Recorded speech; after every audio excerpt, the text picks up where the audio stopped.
The story of Mount Olympus begins not with rock and stone, but with chaos and void, at the very beginning of creation itself.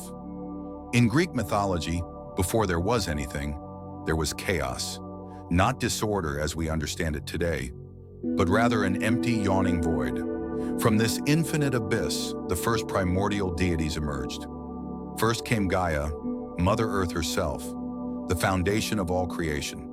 Self-born from chaos, Gaia was the embodiment of the Earth's fertile soil, mountains and valleys. At the same time, deep below Gaia formed Tartarus, the lightless abyss that would later become a dungeon of torment for the wicked. Then came Eros, the primordial god of procreation and desire. Following Eros emerged Erebus, the personification of darkness, and his sister Nyx, the goddess of night. From Nyx came more abstract concepts. Hypnos is sleep, Thanatos, death, the Moirai, fate, Nemesis, retribution, Eris, discord, and many more primordial entities that would shape existence. Erebus and Nyx united to produce Ether, the upper air and light of heaven, and Hemera, day, bringing the first semblance of light to the cosmos. Gaia, without a mate, gave birth to Uranus, the starry sky. He became the first heaven, stretching as a dome over his Mother Earth. Uranus and Gaia became the first divine couple, and from their union came three distinct groups of children: the 12 Titans, the 3 one-eyed Cyclopes, and the 300-handed hecatoncheires. The Titans were 6 males: Oceanus, Caius, Creus, Hyperion, Iapetus, and Cronus, and 6 females: Theia, Rhea, Themis, Mnemosyne, Phoebe, and Tethys. They would become the first rulers of the cosmos. But Uranus feared his other children, the monstrous Cyclopes and the 100-handed hecatoncheires. He hated their appearance and pushed them back into Gaia's womb, forcing them deep into Tartarus beneath the earth. This caused Gaia immense pain. Suffering and furious, Gaia crafted a great adamantine sickle and urged her Titan children to overthrow their cruel father. Only her youngest son, Cronus, was brave enough to accept the challenge. When Uranus next came to embrace Gaia, Cronus ambushed his father. With the adamantine sickle, he castrated Uranus, forever separating heaven from earth. The blood that fell from Uranus onto Gaia gave birth to more divine beings: the giants, the Meliae, ash tree nymphs, and the terrible Erinyes, Furies, goddesses of vengeance. Meanwhile, Uranus's severed parts fell into the sea. The divine flesh mixed with sea foam, and from this mixture arose Aphrodite, whose name means born of the foam, who would later join the Olympians. With Uranus overthrown, Cronus released his Titan siblings, but kept the Cyclopes and hecatoncheires imprisoned in Tartarus. Cronus then took his sister Rhea as his wife, and established what poets later called the Golden Age. During this time, humans lived in peace and harmony. The earth produced food in abundance without need for labor, but a prophecy haunted Cronus. Both Uranus and Gaia foretold that just as Cronus had overthrown his father, he too would be overthrown by his own child. Determined to prevent this fate, when Rhea gave birth to their first child, Hestia, Cronus swallowed the infant whole. He did the same with each subsequent child. Seeking help, Rhea consulted her mother Gaia.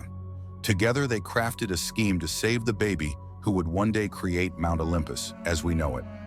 When her time came, Rhea secretly traveled to Crete, where she gave birth to Zeus in a cave on Mount Ida, or in some versions, Mount Dicte.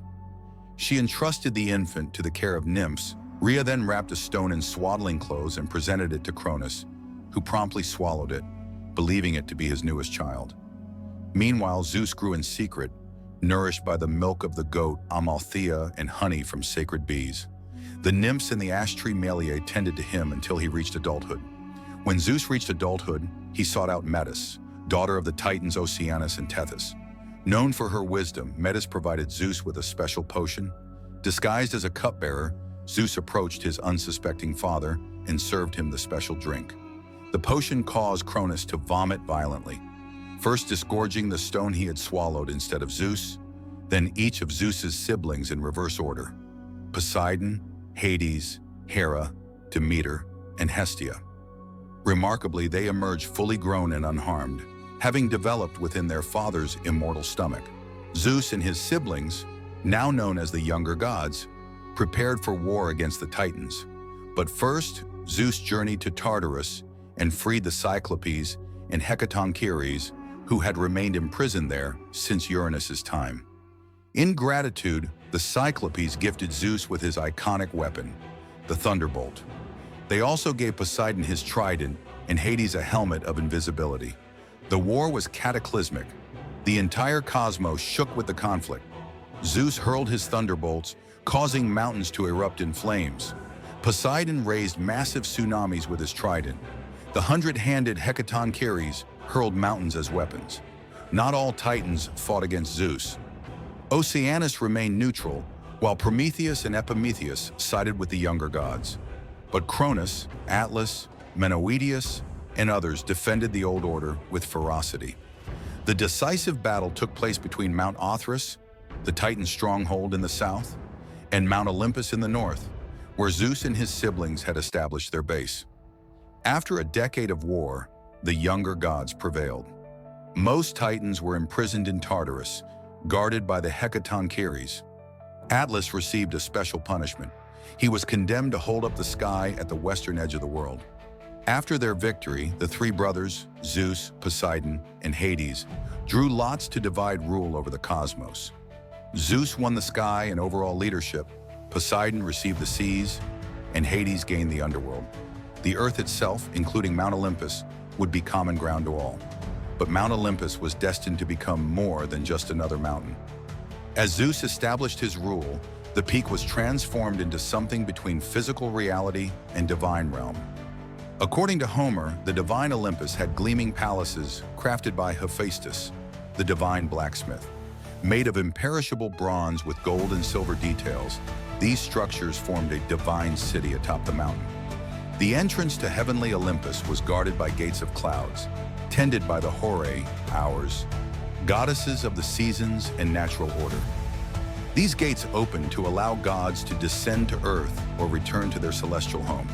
Today, Mount Olympus stands as it has for millennia, a majestic peak rising from the Greek landscape.